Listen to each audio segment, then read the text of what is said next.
책을 읽어주는 남자 7월 14일 시작합니다. 오늘의 책은 어제에 이어 파이프라인 우화입니다. 시간을 레버리지 하라. 뉴욕주의 팔레치아에 오래전부터 내려오는 속담은 돈을 레버리지하는 것과 시간을 레버리지하는 것의 차이를 잘 보여줍니다. 커다란 상수리나무 꼭대기에 오르는 방법에는 두 가지가 있다. 하나는 도토리 위에 앉아 씨앗이 거목으로 자라나길 기다리는 것이고, 다른 하나는 거목의 꼭대기로 기어오르는 것이다. 사람들이 파이프라인을 구축하기 위해 돈을 레버리지하는 것은 도토리 위에 앉아 기다리는 것과 같습니다. 나는 이 방법을 50년 파이프라인 계획이라고 부릅니다. 이처럼 돈이 배가 될 때까지 몇 년이고 끈기 있게 기다리는 것이 바로 배가의 원리입니다. 50년 파이프라인의 계획은 확실히 성공할 수가 있습니다. 마그릿 오도넬이 파이프라인이 그녀를 수백만 달러의 부자로 만들어 주었다는 사실을 기억하십시오. 그녀처럼 나도 장기적인 파이프라인을 구축하면 반드시 그만한 대가를 얻는다는 것을 굳게 믿습니다. 실제로 나는 수년에 걸쳐 수입의 일부를 연금, 증권, 부동산을 투자해 팜비치 파이프라인을 구축하고자 노력을 했습니다. 이를 다른 말로 표현하면 생명선에 다가가라고 할 수 있습니다. 다른 한편으로 나는 상수리나무 꼭대기로 기어오르는 것도 믿습니다. 거목으로 자란 상수리나무 꼭대기를 기어오르는 것을 나는 5년 파이프라인 계획이라고 부릅니다. 이 계획 역시 50년 파이프라인 계획과 마찬가지로 경제적인 여유로움과 안정적인 목표를 이루게 해줍니다. 중요한 것은 5년 파이프라인 계획이 50년 파이프라인 계획보다 10배나 시간을 단축해준다는 사실입니다. 나는 그렇게 시간을 단축해낸 시간과 돈, 노력을 몇 가지 급성장하는 사업을 운영하는 데 사용했습니다.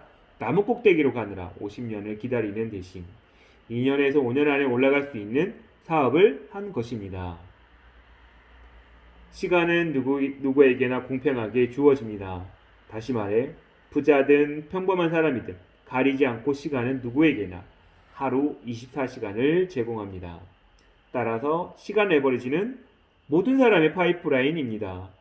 시간은 빈부격차를 구분하지 않지만 돈은 그렇지 않습니다. 여러분은 그렇게 생각하지 않습니까? 그러면 다음 상황을 생각해 봅시다.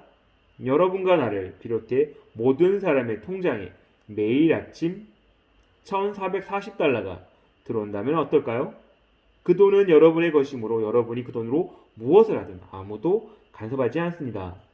여러분이 그 돈으로 무언가를 구입해도 좋고 투자를 하거나 거리에 날려버려도 상관없습니다. 태우거나 남에게 주어도 괜찮습니다. 또한 그것을 레버리지해도 되고 낭비해도 그만입니다. 그래도 다음 날이면 어김없이 여러분의 통장에 다시 1440달러가 들어오니까요. 그처럼 모든 사람이 매일 똑같은 돈을 가지고 하루를 시작한다면 세상이 더욱 공평해지지 않을까요? 상상은 마음대로지만 현실은 그렇지 않습니다. 돈은 결코 공평하지 않습니다. 어떤 사람은 평생 쓰고도 남을 돈을 물려줄 부모 밑에서 태어납니다. 한마디로 금수저를 물고 태어나는 것입니다. 반면 어떤 사람은 플라스틱 수저를 물고 태어납니다. 아예 아무것도 없이 손가락만 물고 태어나는 사람도 있습니다. 이렇게 인생은 공평하지 못합니다. 다시 말해 모든 사람이 1440달러를 가지고 하루를 시작할 수는 없습니다. 하지만 시간은 다릅니다. 인생은 누구나 똑같이 아침에 일어나면 어김없이 1440분을 제공을 받습니다. 하루는 24시간이고 1시간은 60분이므로 하루를 분으로 계산하면 1440분이 됩니다.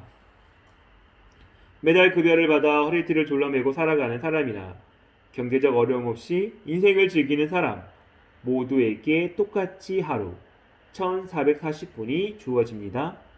그리고 이것을 어떻게 사용하는가가 인생을 결정적인 차이를 만들어냅니다. 어떤 사람은 지금은 파이프라인을 구축하기는 적당한 시기가 아니다 라고 계속 뒤로 미룹니다. 이들이 간과하는 것 중 하나는 누구에게나 지금은 적당한 시기가 아니라는 점입니다. 현대인은 대부분 스트레스 속에 갇혀 있고 언제나 바쁘게 삶에 쫓겨 다닙니다. 즉 누구나 발등에 떨어진 불을 끄기에도 바쁘고 예상치 못한 상황에 대처하느라 분주합니다. 그러다 보니 누구에게나 현재는 적당한 시기가 아닙니다. 하지만 곰곰이 생각해 보십시오. 현재의 연속 그 자체가 인생입니다. 어떤 사람은 영원히 찾아오지 않을 완벽한 시간을 기다리느라 시간을 그냥 허비하고 맙니다. 완벽한 시간은 존재하지 않습니다. 그러므로 마냥 뒤로 미루면 기다리기만 하다가 인생을 마감 지을 수도 있습니다. 만약 누군가가 여러분에게 한 자리에 앉아 1년 동안 매일 2시간씩 뜨개질을 하면 100만 달러를 주겠다는 제안을 한다고 해봅시다. 아마 여러분은 그 제안을 흔쾌히 받아들일 것입니다. 이때 여러분의 아이들이 놀이터에서 놀다가 팔이 부러졌거나 여러분의 차가 퇴근길에 시동이 걸리지 않는다고 해도 개의치 않을 것입니다. 여러분은 그때가 완벽한 시간이든 아니든 100만 달러를 위해서 어떻게든 2시간을 내서 뜨개질을 할 것입니다. 미국의 유명한 칼럼니스트이자 풍자 작가인 아트 부코월드는 이렇게 말합니다. 최상의 시간과 최악의 시간. 이것이 우리가 가진 유일한 시간이다. 사람들은 대개 매일 주어지는 시간을 지극히 당연하게 여깁니다. 특히 짜투리 시간에 대해서는 거의 무관심할 정도입니다. 다시 말해 분과 시간보다는 날과 주, 해로 시간을 계산하는 것에 더 익숙합니다. 예를 들어 일주일의 닷새는 아침 9시부터 5시까지 일한다. 월간 계획에 맞춰 스케줄을 짠다. 1년에 한 번 기념일을 챙긴다라는 식으로 계획을 세우거나 계산을 합니다. 큰 단위 시간에는 항상 조금씩 짜투리 시간이 끼어 있습니다. 가령 평범한 사람이 평생 식사를 하는 시간이 얼마나 되시는지 아십니까? 1년? 2년? 아닙니다. 평범한 사람이 평생 식사를 하는 시간은 자그마치 6년입니다. 다음의 통계를 보십시오. 이것이 사람들이 일상적으로 일을 얼마나 많은 시간을 뺏기는지 잘 보여주는 표입니다. 평생 일상적인 일에 쓰이는 시간, 먹는 시간 6년, 줄 서서 기다리는 시간 5년, 집안을 청소하는 시간 4년, 식사를 준비하는 시간 3년, 부재 중에 걸려온 전화에 답하는 시간 2년, 제자리에 놓지 않던 물건을 찾는 시간 1년, 이메일을 읽는 시간 8개월, 신호등을 기다리는 시간 6개월. 대충 계산해도 사람들이 일상적인 일을 사용하는 데 시간은 거의 22년에 가깝습니다. 결국 몇 분의 짜투리 시간을 모으면 상당한 시간이 된다는 그런 셈입니다.